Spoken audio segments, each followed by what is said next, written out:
नकुलाने आजवर वनात जायला लागत नाही. संन्यासी माणसाने आपलं सरळ मार्गानं जावं. ऋषी मुनींच्या अवघड मार्गाचं अनुसरण त्यांनी करू नये आणि दुर्दशा करून घेऊ नये. मानवी विचार हे वनामध्ये गेल्यामुळे सूक्ष्म जरी झाले तरी नष्ट होत नाहीत असं सर्वांनी सांगून झालं. पण युधिष्ठिराच्या मतामध्ये काही परिवर्तन झालं नाही. मग आता द्रौपदी ही जरी स्त्री असली तरी अबला नव्हती. धर्माचा सखोल अभ्यास तिने केलेला होता. पांचालीची प्रतिभा स्वतंत्र होती.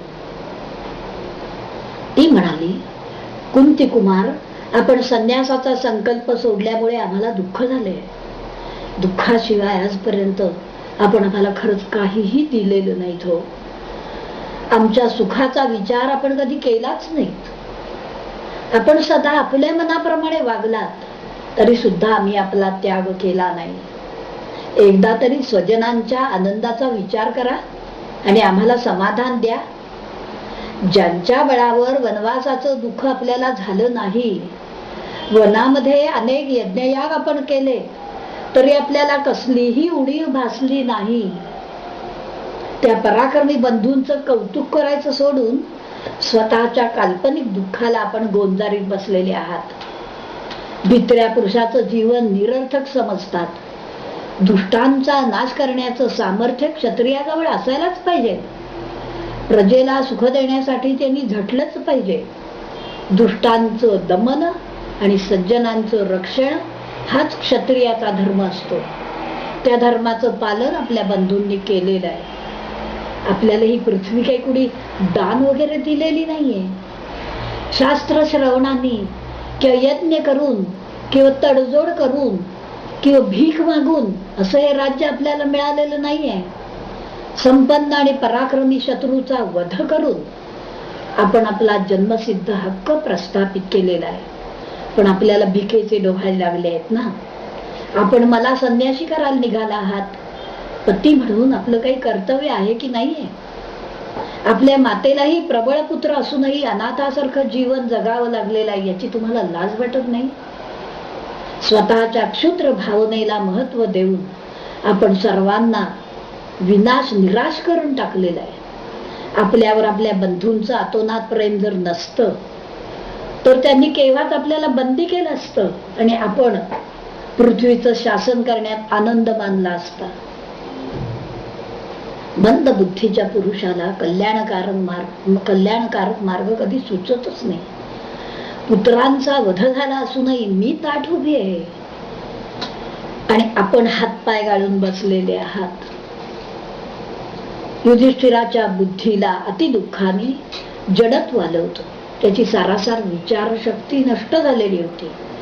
त्यामुळे आपला स्वधर्म हा त्याला अधर्म असा वाटायला लागलेला होता.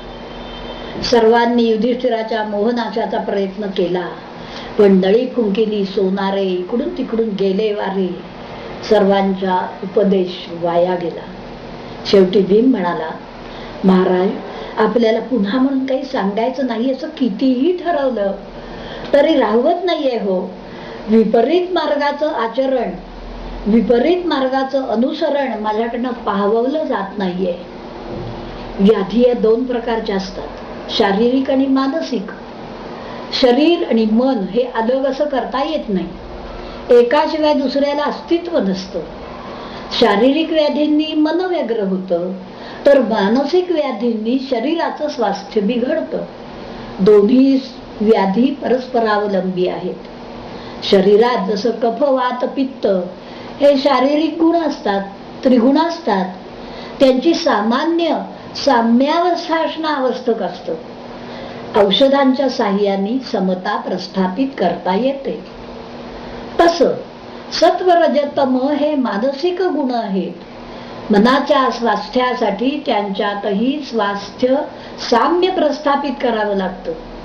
कित्येक पुरुष असे असतात की ते सुखात असूनही दुःखाचं स्मरण करतात आणि दुःखी होतात, तर कित्येक दुःखाचा परिणाम आपल्याला होऊ न देता सुखी माणसाप्रमाणे वागत असतात. वा, किती छान बोलणं आहे. आपल्या विलक्षण स्वभावामुळे आपण आता दुसऱ्या युद्धाची मानसिक तयारी मानसिक युद्धाची युद्ध करायला तयार झालेला आहात. स्थूल युद्धात आम्ही आपलं सहाय्य करू शकलो. आमच्या पराक्रमामुळे जयमाळ आपल्या गळ्यात पडून आपला गौरवही झाला. पण दुसरं युद्ध आता जे आहे ते आपल्या अंतःकरणात आपणच सुरू केलेलं आहे. आपल्याला मनाशी संग्राम करायचा आहे. यावेळी आपण आता एकटे आहात. आम्ही आपल्याला सहाय्य करायला असमर्थ आहोत. स्थूल कौरवांचा पराभव करणं सोपं होतं. शत्रू समोर दिसत होता, पण मन हा न दिसणारा सूक्ष्म शत्रू आहे आणि त्याच्याशी लढण्याची साधनेही अतिसूक्ष्म असायला लागतात. याचा आपण विचार वगैरे केलेला असेलच.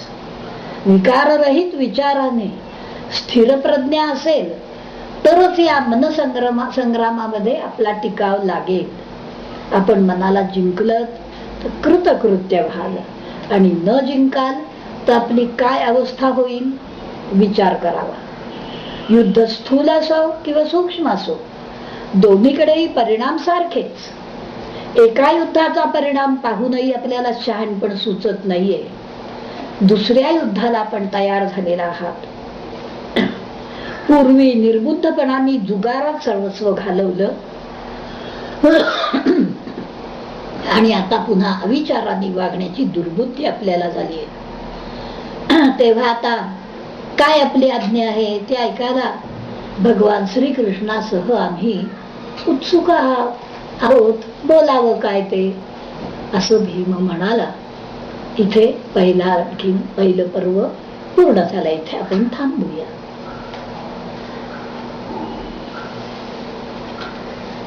सद्गुरु श्री प्रज्ञानानंद सरस्वती स्वामी महाराज की जय.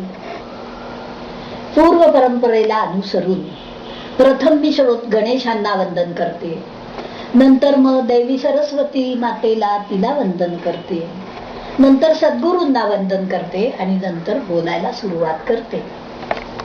वक्रतुंड महाकाय सूर्यकोटी समप्रभ निर्विघ्नं कुरु मे देव सर्वकार्येषु सर्वदा.